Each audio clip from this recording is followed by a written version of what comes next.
The room that was never empty. In a quiet town in Maine, USA, there stood an old apartment building that most people avoided. Not because it was abandoned, but because of room 304.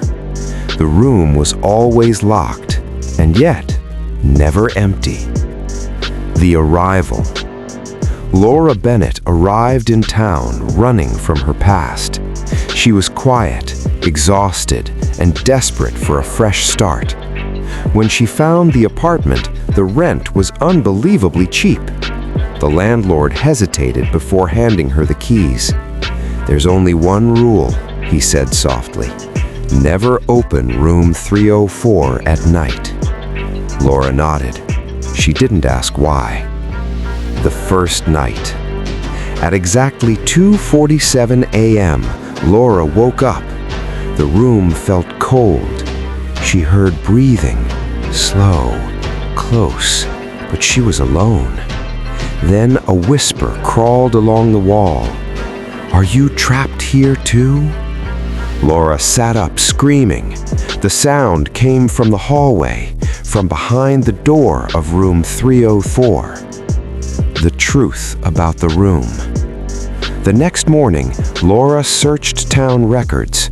10 years earlier, a woman named Emily Carter had lived in that apartment. Emily had reported her husband for abuse. No one believed her. One night, she was locked inside room 304. Her screams were heard. The door was never opened. The case was labeled an accident. She began to appear. After that night, Laura couldn't escape Emily.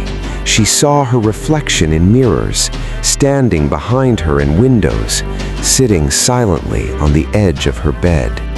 Her face was pale, her eyes hollow, her smile angry. Emily wasn't asking for help. She wanted revenge. The deaths. One by one, the people who ignored Emily began to die. A former officer collapsed in his home. A neighbor fell down the stairs. A witness stopped breathing in his sleep.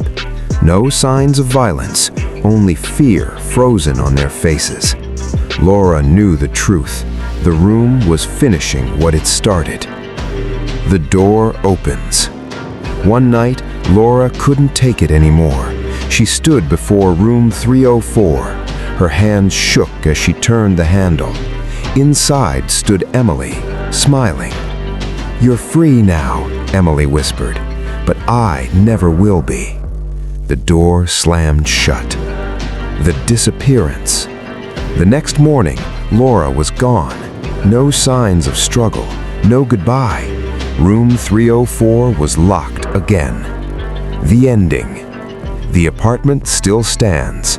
Room 304 is still there, and if you pass by the building after midnight, you might hear two women whispering behind the door, and one final sentence drifting into the hallway. This room was never empty.